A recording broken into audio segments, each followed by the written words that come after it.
Okay, so doubt class. Balancing of redox reaction हमने देखा था। Objective question number 3, level 3 question 6। अभी अपन ने बैलेंसिंग ऑफ रेडॉक्स रिएक्शन तक देखा है, तो उसी के क्वेश्चन पूछें तो ज्यादा अच्छा रहेगा।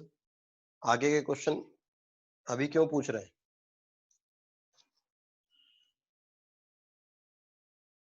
Objective level 3 question number 3, how much chlorine at STP is released when 1 mole of KNO4 reacts with HCl।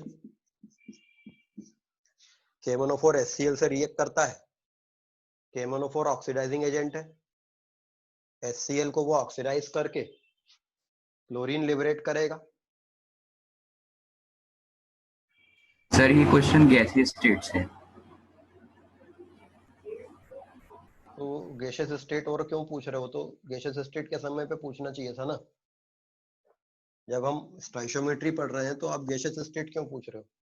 तो उस समय आपको पूछना चाहिए था। अब रिवीजन के टाइम पे पूछिएगा। यही तो दिक्कत होती है कि जिस समय पे आप जो चल रहा होता है वो नहीं करना चाहते हैं। आप हमेशा वो करना चाहते हैं जो उस समय पे नहीं चल रहा है। जब केमिकल बॉन्डिंग चैप्टर पढ़ाऊंगा तब आप स्टोइचियोमेट्री करोगे, फिर जब मैं अगला चैप्टर कराऊंगा तब आप केमिकल बॉन्डिंग करोगे, और फिर बोलोगे कि सर बन नहीं रहा है कुछ भी। पलाश त्रिवेदी, इक्वेशन को 2 पार्ट में ब्रेक करने में दिक्कत हो रही है। उसी को सीखना पड़ेगा और अपना कॉमन सेंस आपको लगाना पड़ेगा। KMnO plus HCl gives KCl plus MnCl2 plus Cl2 plus H2O। ये रिएक्शन है, सपोज इसको 2 पार्ट में ब्रेक करना है। तो पहले ये देखो कि HCl ऑक्सीडाइज हो रहा है, क्लोरीन -1 से 0 में जा रहा है।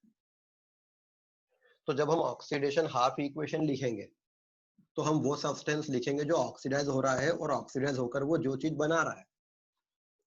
फिर रिडक्शन हाफ इक्वेशन लिखेंगे तो वो सब्सटेंस लिखेंगे जो रिड्यूस हो रहा है, और रिड्यूस होकर वो क्या बना रहा है वो लिखेंगे।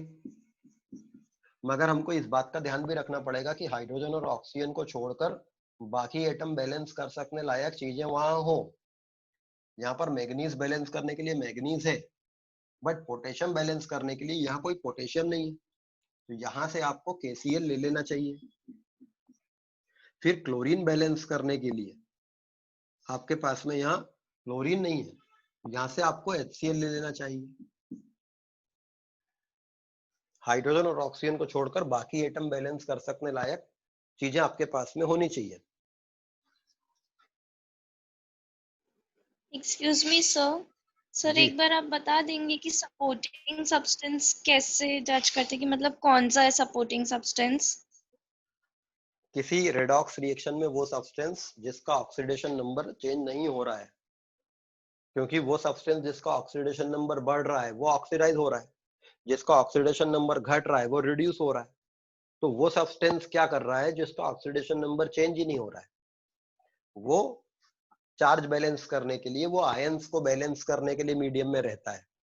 तो सिंपल है कि जिसका ऑक्सीडेशन नंबर चेंज नहीं हो रहा।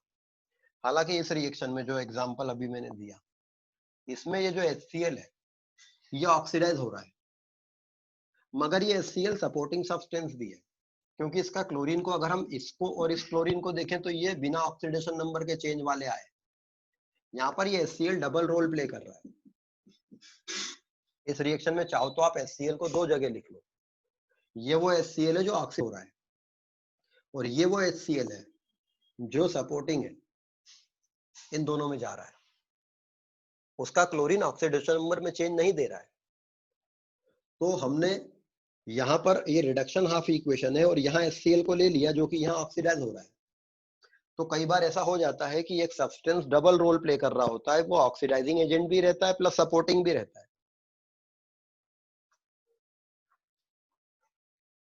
ये कैसे पहचानेंगे कि वो डबल रोल प्ले कर रहा है?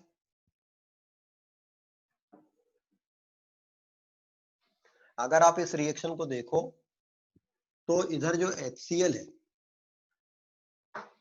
इसका जो क्लोरीन है ये 3 जगह जा रहा है और एक जगह अपना ऑक्सीडेशन नंबर चेंज करके जा रहा है, पर 2 जगह वो अपना ऑक्सीडेशन नंबर बिना चेंज किए जा रहा है।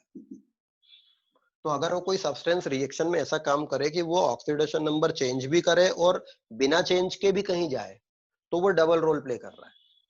तो ये रिडक्शन हाफ इक्वेशन में जो HCl लिया है ये सपोर्टिंग वाला HCl है, और ऑक्सीडेशन हाफ इक्वेशन में जो HCl लिया है ये वो HCl है जो ऑक्सीडाइज हो रहा है। धीरे धीरे प्रैक्टिस करके आपको समझ में आएगा। आयोन दास, one more time oxidation number. यार लेक्चर रिपीट कर लिया करो, ये जितने भी आप वन मोर टाइम वाले लोग हो, जब लेक्चर की लिंक आपको पूरी दी, वन मोर टाइम क्या 10 मोर टाइम आप उसको रिपीट कर लो लेक्चर को। What is bond order? What is bond order of C2? Aditya Yadav.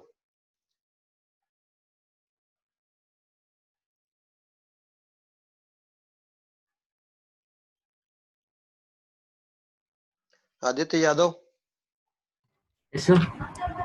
ये जो क्वेश्चन आपने पूछा है what is bond order, what is bond order of C2, ये कौन से चैप्टर का है? Atomic structure. नहीं,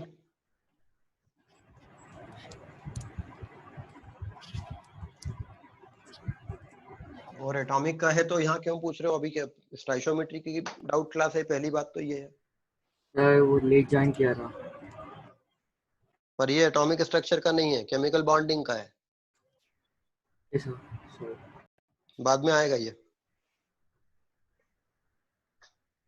कुछ क्वेश्चन में ऑक्सीडेशन नंबर निकालने में प्रॉब्लम होती है, how can we overcome it? Question बताइए जिसमें दिक्कत हो रही है, वो मेरे से पूछ लीजिए, बेहतर रहेगा। How to find minimum oxidation number of an element? ऐसा कुछ नहीं होता है कि मिनिमम कैसे निकालें, जरूरत नहीं पड़ती है, जो होता है वो फिक्स रहता है।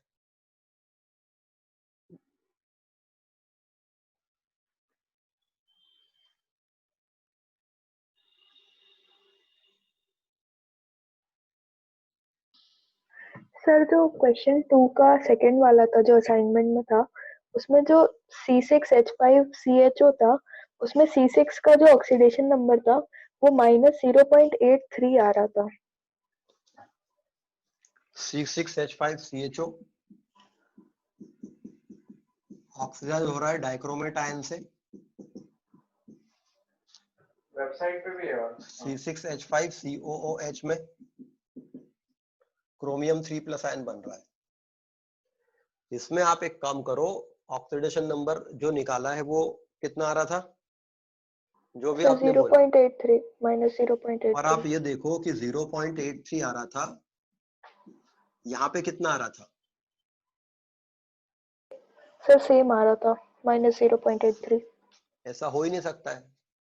सर जो दूसरा वाला C है, CHO वाला C है, उसमें चेंज हो रहा है, उसमें +1 से COOH वाले में +3 हो जा रहा है। अब आप दोनों काम कर रहे हो, आप एवरेज भी निकाल रहे हो, मतलब आप एल्जेब्रिक सम मेथड से भी निकाल रहे हो, आप बॉन्ड ब्रेकिंग मेथड से भी निकाल रहे हो, किसी एक से निकालो।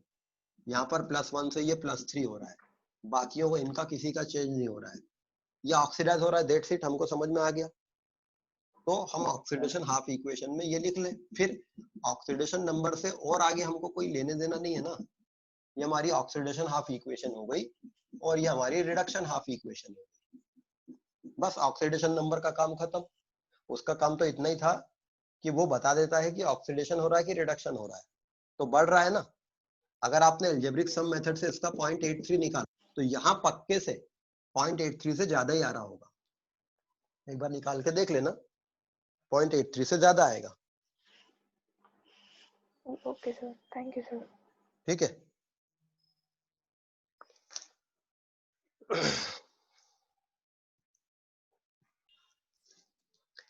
हाँ जी, तो इसमें ऑक्सीडेशन नंबर से इतना काम हो जाता, फिर इसको आप बाकी चीजों को बैलेंस कर लेते।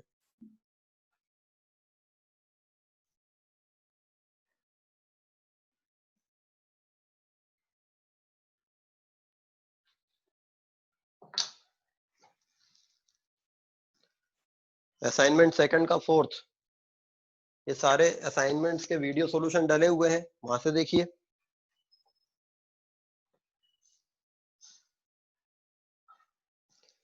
We don't know the structure of every molecule, so how we can find the oxidation number by bond breaking method? अभी आपको algebraic sum method से निकाल लेना चाहिए। ऑक्सीडेशन हो रहा है कि रिडक्शन, ये पता करने में डिफिकल्टी जा रही है।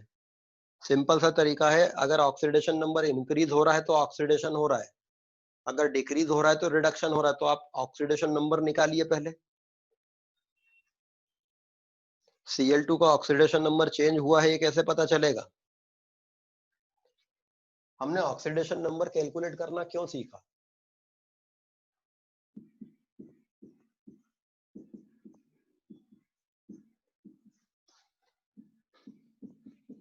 ऑक्सीडेशन नंबर पता करना क्यों सीखा था हमने?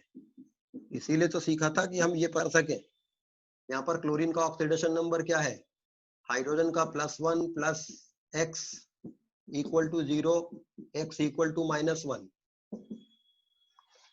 पोटेशियम का सारे कंपाउंड में +1 होता है, +1 plus x equal to 0, x equal to -1।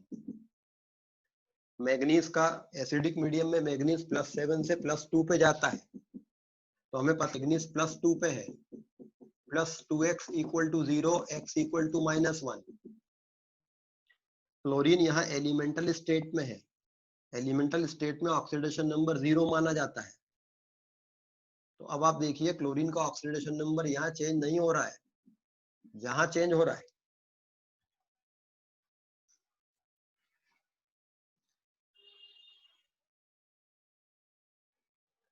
Please explain short method.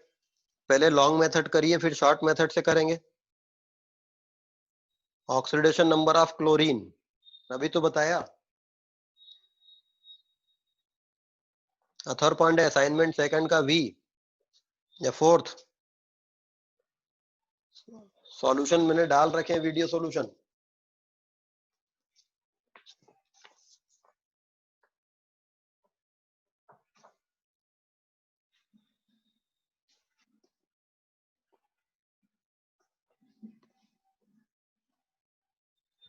Assignment second का fourth, CD plus I2 will give you CdCl2 plus HI।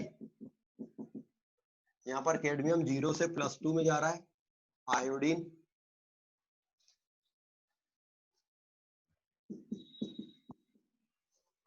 0 से -1 में जा रहा है।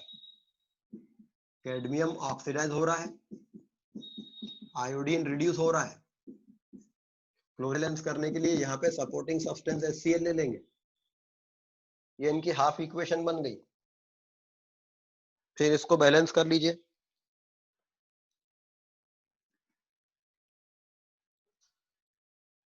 In redox reaction, why there is no share of electrons?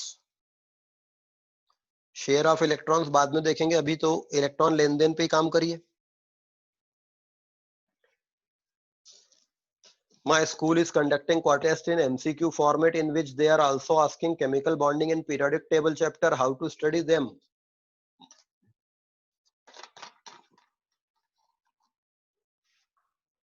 NCERT textbook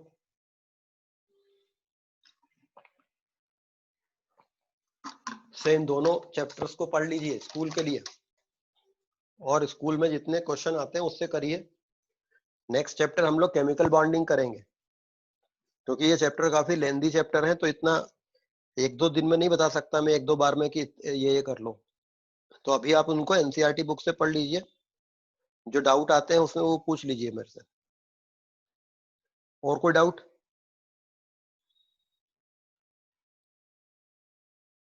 और किसी को कोई डाउट?